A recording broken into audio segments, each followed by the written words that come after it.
नमस्कार मित्रों, मैं सुबेग सिंह चौहान आप सभी का सक्सेस विधि मंत्रा यूट्यूब चैनल पर हार्दिक स्वागत करता हूं। आज की इस वीडियो में हम नेशनल और इंटरनेशनल अफेयर्स अर्थात राष्ट्रीय तथा अंतर्राष्ट्रीय घटनाक्रम पर आधारित कुछ महत्वपूर्ण एमसीक्यूज़ पर चर्चा करेंगे। यह एमसीक्यूज़ यूपी पीसीएसजे के आगामी एग्जाम के संदर्भ में अति महत्वपूर्ण है। आइए देखते हैं। पहला प्रश्न है, विश्व व्यापार संगठन अर्थात डब्ल्यूटीओ ने सूचना और संचार प्रौद्योगिकी वस्तुओं पर किस देश के टैरिफ पर एक विवाद पैनल स्थापित किया है?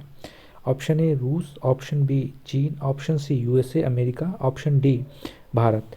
तो विश्व व्यापार संगठन ने सूचना और प्रौद्योगिकी वस्तुओं के संदर्भ में टैरिफ पर एक विवाद पैनल स्थापित किया है और यह विवाद पैनल भारत अर्थात इंडिया की वस्तुओं के संदर्भ में किया गया है।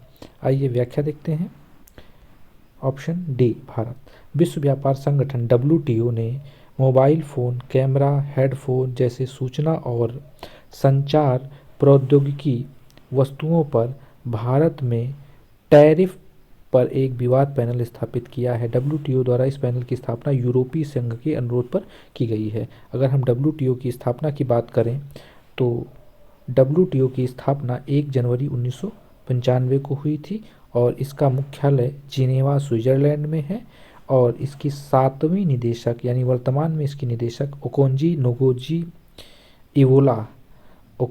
नगोजी एवोला हैं और भारत प्रारंभ से ही विश्व व्यापार संगठन का स्थापक सदस्य है।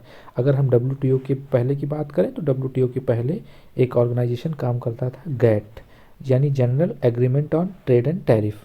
इसका ही स्थान बाद में 1 जनवरी 1995 को डब्ल्यूटीओ ने लिया था। आइए अगला प्रश्न देखते हैं।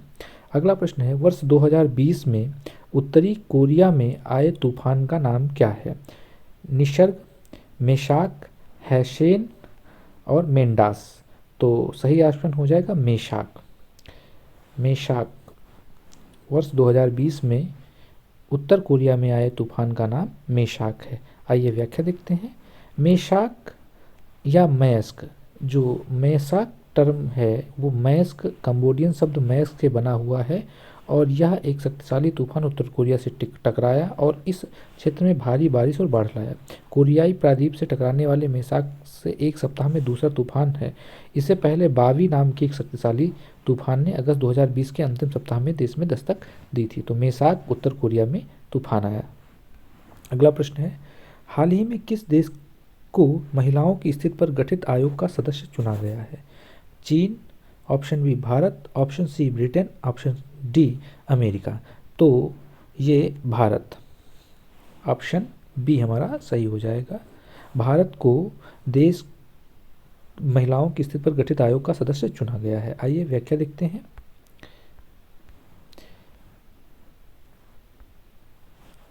हाल ही में महिलाओं की स्थिति पर संयुक्त राष्ट्र आयोग के सदस्य के रूप में भारत को चुना गया है। यह आयोग संयुक्त राष्ट्र आर्थिक और सामाजिक परिषद द्वारा चुना गया है।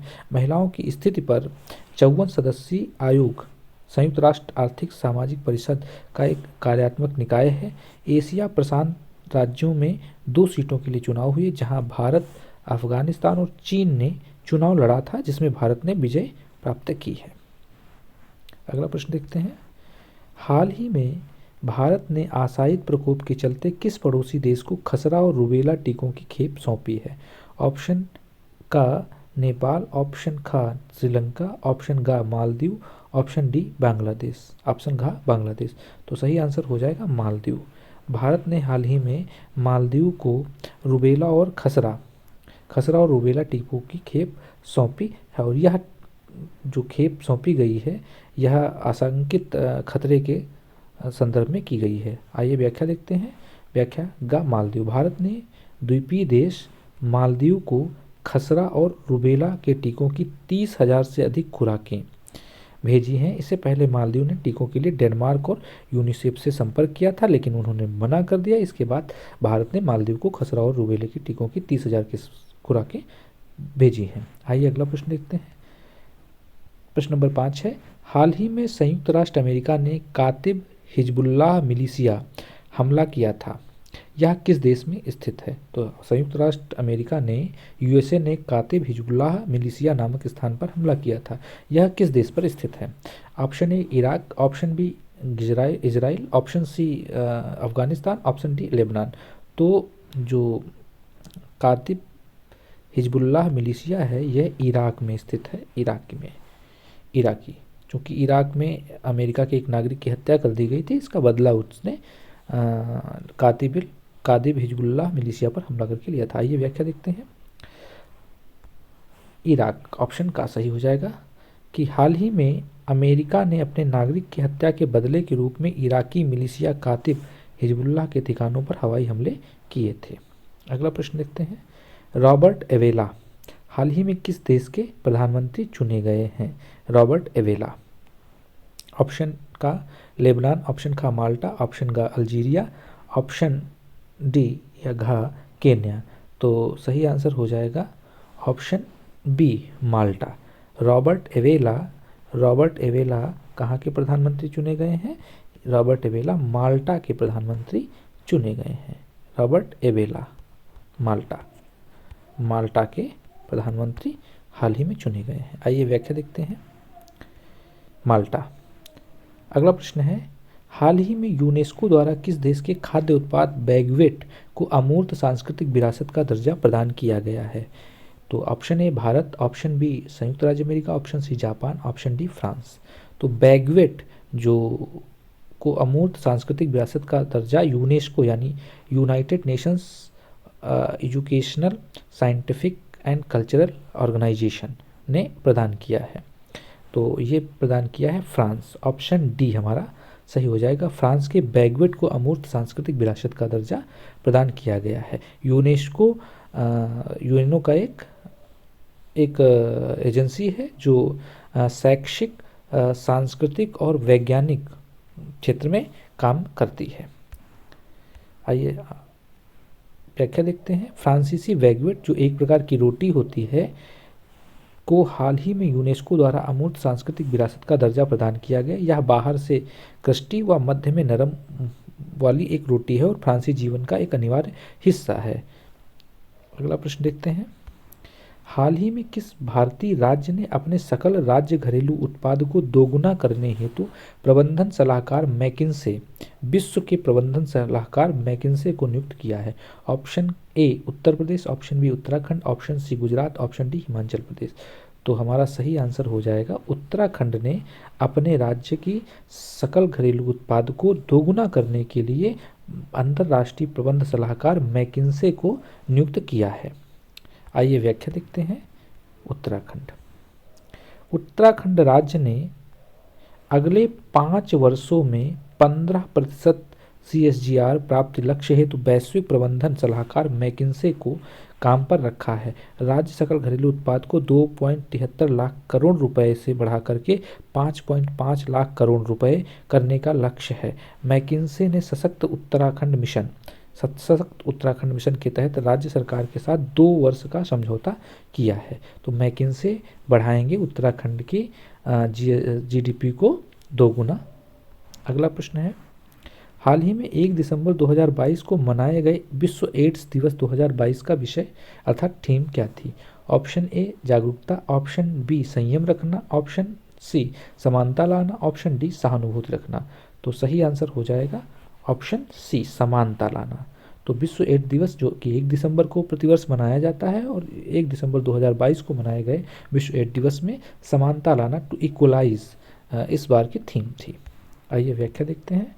टू इक्वलाइज अर्थात बराबर करना, समानता लाना। तो विश्व एड्स दिवस के संदर्भ की अगर हम बात करें तो विश्व एड्स दिवस 2022 का विषय समानता लाना या बराबरी करना है, जिसका उद्देश्य असमानता को कम करने और जीवन के लिए खतरनाक बीमारी को समाप्त करने के लिए व्यवहारिक समाधानों पर ध्यान केंद्रित करना है। अगर हम एड्स की बात करें तो एक्वायर्ड इम्यूनोडिफिशियंसी सिंड्रोम के नाम से इसको जाना जाता है, जो HIV यानी जो HIV वायरस से फैलता है। आइए अगला प्रश्न देखते हैं। हाल ही में किस देश ने गश्त-ए-इरशाद या गाइडेंस पेट्रोल के नाम से जानी जाने वाली नैतिकता पुलिस को समाप्त कर दिया है? Option A Iran, option B Saudi Arab, option C तुर्की, ऑप्शन डी इराक। तो हमारा सही आंसर हो जाएगा ऑप्शन ए ईरान। ईरान ने नैतिकता पुलिस, जो गश्त-ए इरशाद के नाम से जानी जाती थी या जिसको गाइडेंस पेट्रोल के नाम से भी जाना जाता है, को समाप्त कर दिया है। आइए व्याख्या देखते हैं।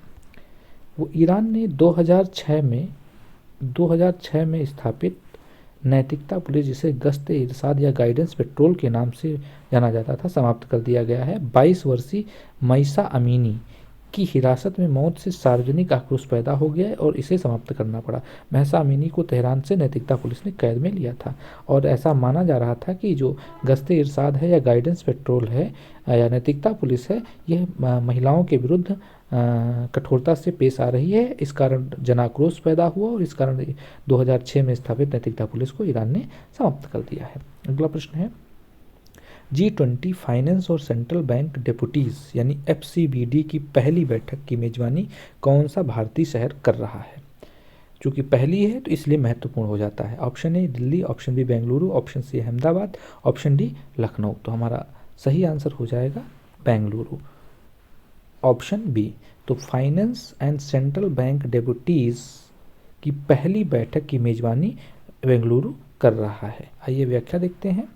तो बेंगलुरु कर्नाटक 13 से 15 दिसंबर 2022 के मध्य G20 फाइनेंस और सेंट्रल बैंक डेपुटीज यानी FCBD की पहली बैठक की मेजबानी कर रहा है। वहीं वित्त मंत्रियों और केंद्रीय बैंक के गवर्नरों की पहली बैठक भी 23 से 25 फरवरी 2023 के दौरान बेंगलुरु में आयोजित की जाएगी।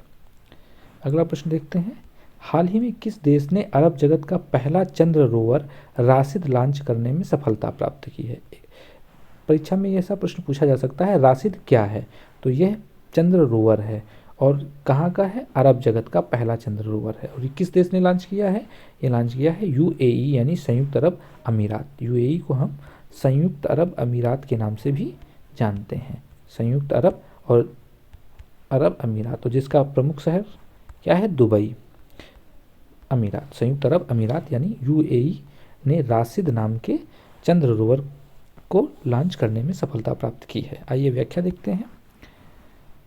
संयुक्त अरब अमीरात अरब दुनिया का चंद्रमा पर उतरने वाला पहला तथा विश्व का चौथा, इंपॉर्टेंट बात है कि विश्व अरब जगत का पहला और विश्व का चौथा देश बन गया है। राशिद रोवर का नाम दुबई के दिवंगत पूर्व शासक शेख राशिद बिन सईद अल मखदूम के नाम पर रखा गया है। शेख राशिद बिन सईद अल मखदूम के नाम पर रखा गया है और ये चौथा देश है।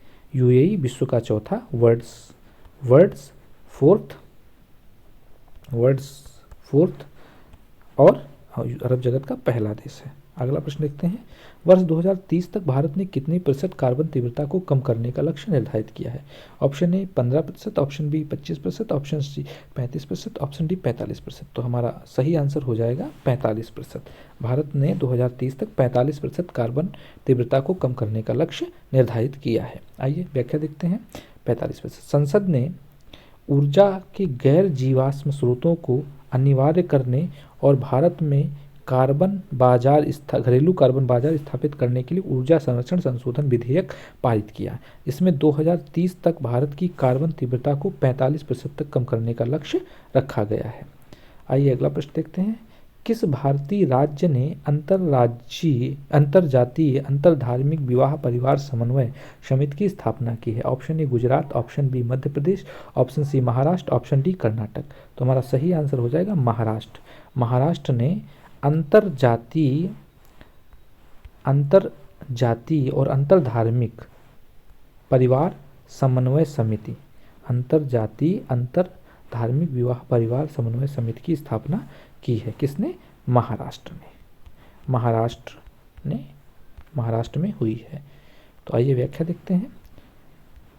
महाराष्ट्र सरकार ने अंतरजातीय अंतरधार्मिक विवाह परिवार समन्वय समिति राज्य स्तर का गठन किया है, जिसकी अध्यक्षता महिला एवं बाल विकास मंत्री भाजपा नेता मंगल प्रभात लोढ़ा करेंगे। इसका उद्देश्य ऐसे विवाह में जोड़ों के बारे में विस्तृत जानकारी एकत्र करना है और यदि वो अलग हो गए हैं तो शामिल महिलाओं के मातृ परिवारों के बारे में जानकारी एकत्र करना है। आइए अगला प्रश्न देखते हैं। नो मनी फॉर टेरर हेतु मंत्री स्तरीय सम्मेलन के लिए एक स्थायी सचिवालय स्थापित करने की पेशकश किस देश ने की है? Option A Bharat, option B Britain, option C France, option D संयुक्त राज्य अमेरिका। तो हमारा सही आंसर हो जाएगा नो मनी फॉर टेरर हेतु मंत्री स्तरीय सम्मेलन के लिए स्थायी सचिवालय स्थापित करने की पेशकश भारत द्वारा इंडिया ने की है। अगला प्रश्न है, सबसे लास्ट प्रश्न है आज का। हाल ही में भारत के मुख्य न्यायाधीश डी.वाई. चंद्रचूड़ ने किस राज्य में 10 जिला अदालत डिजिटलीकरण हब DCDH का उद्घाटन किया है? Option A Delhi, option B Maharashtra, option C Orissa, option D Karnataka. तो हमारा सही आंसर हो जाएगा उड़ीसा। उड़ीसा में CJI चंद्रचूड़ डी.वाई. चंद्रचूड़ ने 10 जिला अदालत डिजिटलीकरण हब का उद्घाटन किया है।